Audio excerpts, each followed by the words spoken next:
Everyone, I am Dr. Katherine Kelly. I am a holistic health psychologist, author, speaker, and soul healing specialist. I really want to talk today about the tricky nature of some friendships. Now, we think when we get in touch with a friend that it's basically going to be a friend forever.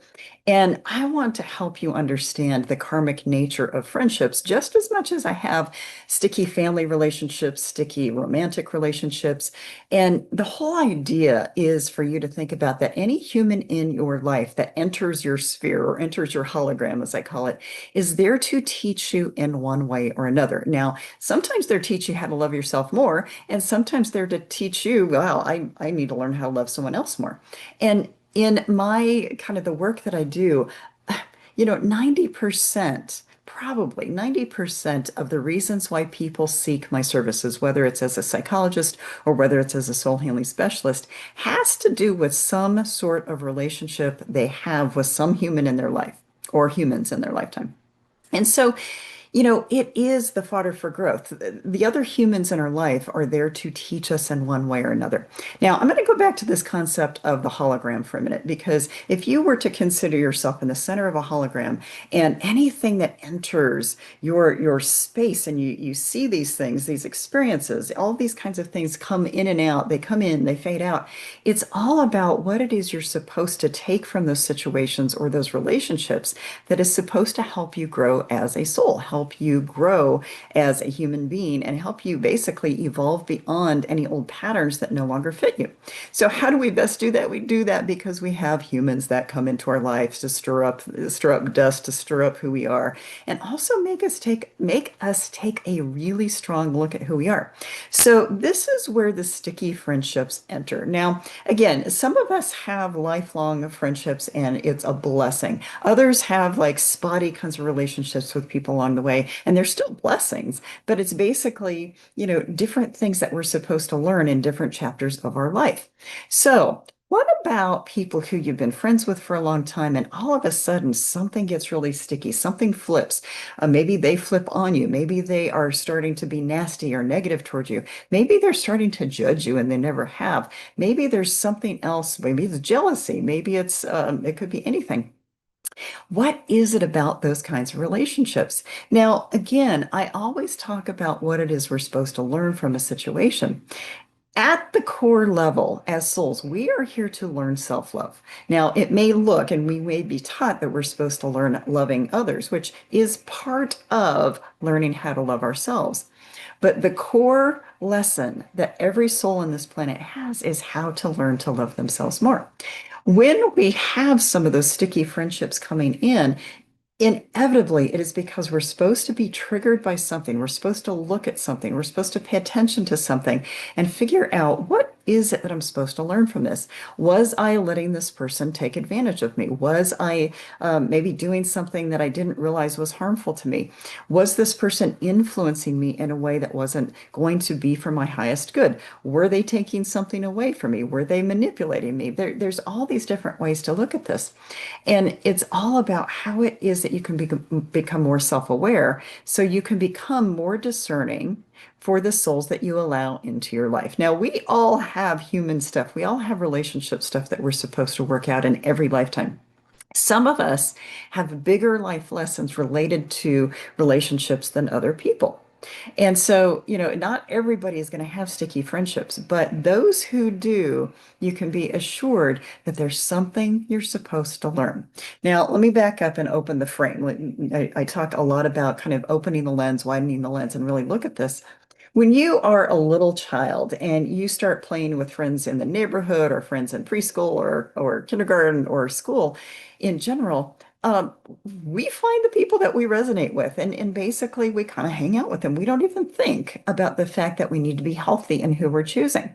Sometimes we get bullied. Sometimes we have these situations where like, where did that come from? More lessons learned. Now, I remember, I think it was second grade, I was hanging out with two females, and all of a sudden they started bullying me. They started one of them actually poured a can of soda over my head when we were at a school picnic. I'm like, what the heck happened with that? And it was one of those things where it made me realize, okay, wow, there is a learning experience right there. And so, yes, of course, I distanced from them and I basically went into a different direction. And it's one of those things where, again, bullying is a terrible thing because at a young age, you are in a place of vulnerability no matter what. But when someone flips on you, it can be very confusing. Now, number one, it's super important to immediately think, okay, is this really about me? Because most people, especially people who have been bullied, start to take on that, oh my gosh, I must not be good enough. I must have deserved that. I must have done something to create that situation. And so when we have anybody, any sticky relationship in our life, no matter how old we are, it's always there for some way to season our souls. Now, that is just one experience. I think in middle school, a friend of mine was bullied and they tried to bully me too, and I just kind of had nothing of it, and so it didn't go anywhere. But I think back to watching people be bullied and watching the situations, and probably people bullying that didn't even know that they were bullying. And I might have done some of that without even realizing it.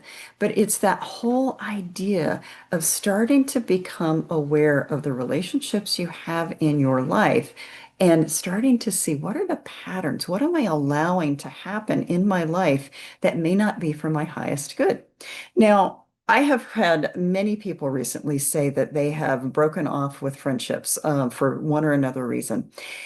Some of them have been offended by things that have been done or said. Some of them have felt like they were kind of the subject of jealousy. Maybe there's another person that had a situation on a trip recently that she's like, where the heck did that come from?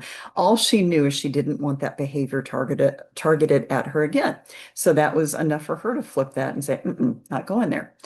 It's just this whole karmic kind of thing. If you think about your soul path, we are going to come in contact with hundreds and maybe thousands of humans along our way. And the key people in our life that are along our soul path or along our soul story are there to season us. They're there to be part of that holographic kind of experience to say, do I want that person in my life? Is that for my highest good? It's that consciousness that helps us decide. And so in my book, Soul Health Aligning with Spirit for Radiant Living, in the social chapter and the interpersonal chapter, I talk very early in those chapters about the fact that the older we get, the more discerning we have to be for whom we spend time with in our lives. Because when we're kids, we don't know. We don't know to be discerning. That is part of our job to figure out who am I and what do I want in my energy field? What do I want in my friendship field? Who do I want in my arena that is going to actually be a reciprocal kind of relationship? And that's another thing that I'll talk about in a minute, is that when something's lopsided, that we want reciprocality in all of the relationships that we have, and whether it is a romantic relationship, whether it is a work relationship, whatever it is, we need to get back what we are putting into the situation, or we're not going to be feeling like we're getting where we need to be. I don't really like how this is turning out.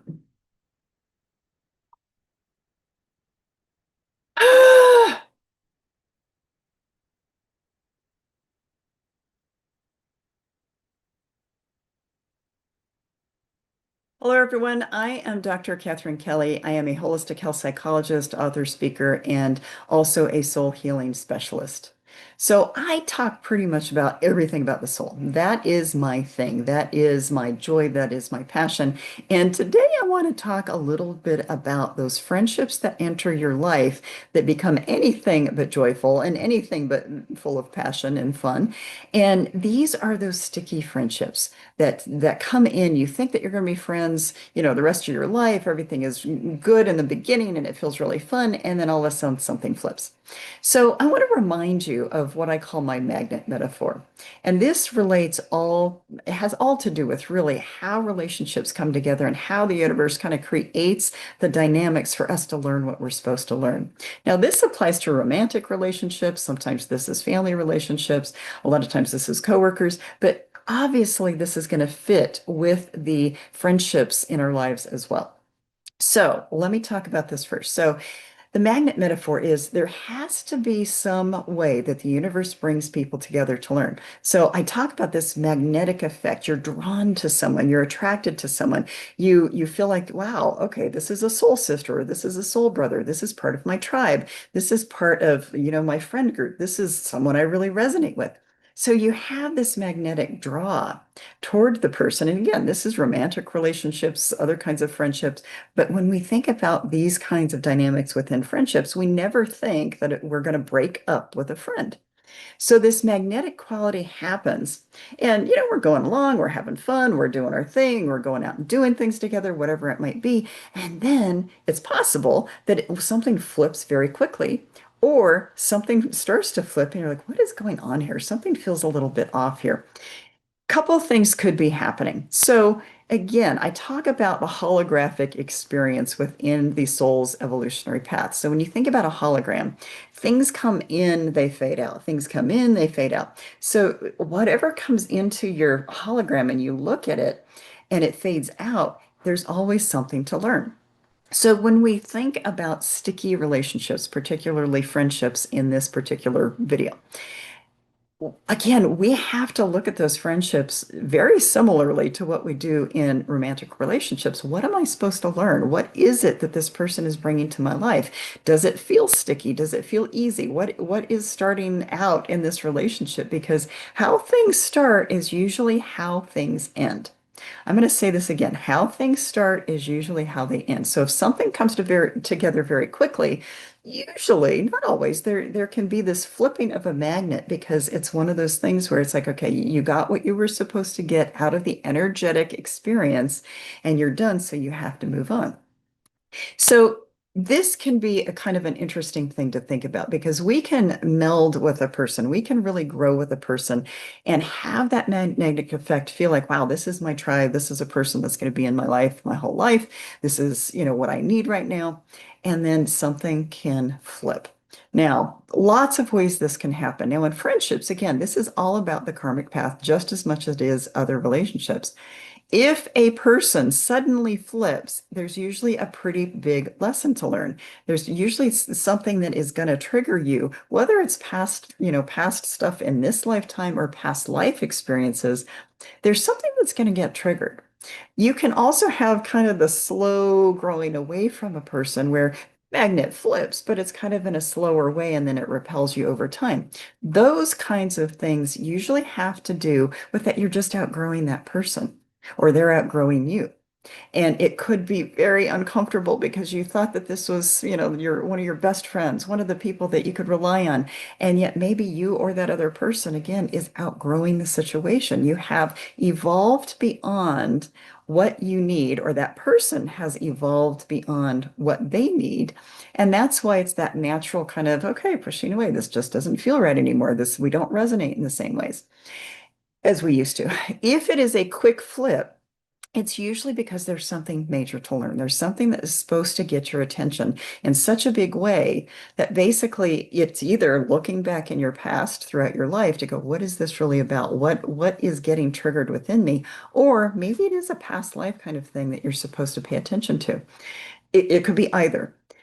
Either way, when friendships don't work out, it is always for your highest good in one way or another. When something does not work out within a romantic relationship, again, it is always there for your highest good in one way or another. You just have to get out of the emotional pain of it long enough to see what it is. You have to excavate the whole idea of what is this really about?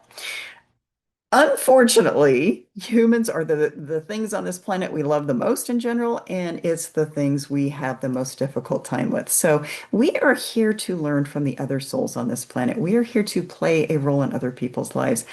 But at the core of all learning, it has to do with how your soul learns self-love. How it is that as a human, you can start to see what you're doing that goes against self-love, what you're doing that is keeping you in dynamics within relationships that aren't for your highest good. So is someone taking advantage of you? Are you giving more than they are? Are you constantly serving them in one way or another? Are you bailing them out of situations? Are you, I know it could be a number of different things, but is it unbalanced? Because if that relationship starts out in an unbalanced way, it's probably going to stay unbalanced. And so you have to become super aware of what it is that that dynamic is creating for you so that you can learn, evolve, maybe shut it if that's what needs to happen and move beyond it. So I talk as someone who does soul healing, I talk about flipping through the chapters of a person's life and lifetimes. And it is not unusual at all for people to have kind of chapters of different kinds of friendships according to what it is they know of themselves at that time. And so, people that, you are still friends with from childhood probably are growing and evolving in the same ways and at the same pace that you have. On the other hand, you could have these chapters where you can see these clear markings of, wow, I really outgrew that old dynamic. We oftentimes have both. We have different kinds of relationships that maybe they're friendships from young years, but that they're not super close. And then we have other relationships that are super close, but then they fade away. So the reason I'm even bringing this up is that we can have these sticky relationships with other people in our life that are friends just as much as we can with family. And a couple of years ago, I did a video on sticky family karmic shit, and I had a request recently to do one on sticky kinds of friendships.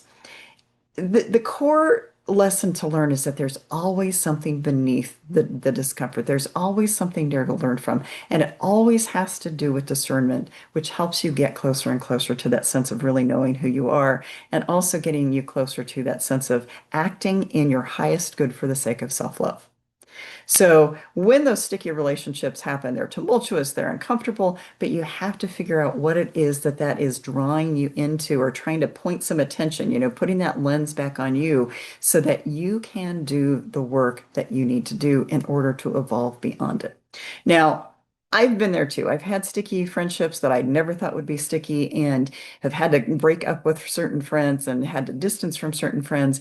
And it's one of those things where it's so uncomfortable. You don't want to break up with a friend, but at the same time, if you realize they are no longer there for your highest good, or again, they flipped on you in some way, not worth it. It is not worth the energy to try to make that magnet kind of go back in if you have done everything you can to make that work. Because again, it takes two to tango. And if both parties aren't willing to go there, it's basically a lesson in and of itself to let go. So again, I know I talked a lot from a human side, but really this is all soul stuff. This is how the soul evolves. It's through this dang human condition that is not overly pleasant. And it can come out of nowhere when we have lessons to learn. So this is the other part of this is realizing, okay, these friendships may or may not be there for forever, but they are part of our human evolution as well as our soul's evolution. So when you start to look at life in 3D, you start to realize that there's much more that meets the eye than just this human condition. So friendships can be painful and difficult, and yet there's always something to learn. So thank you for listening. I would love to hear your comments and, more information. Read the blog that is attached to this video because I think part of it is there are different kinds of friendships. They serve different kinds of purposes in our life. And sometimes we're not meant to have deep, meaningful relationships with certain friends, but with others we are. And those are usually the ones that we have the biggest challenges with. Those are the ones that are the most fodder for growth. So have a wonderful day. Again, thank you for listening and be back soon. Bye-bye.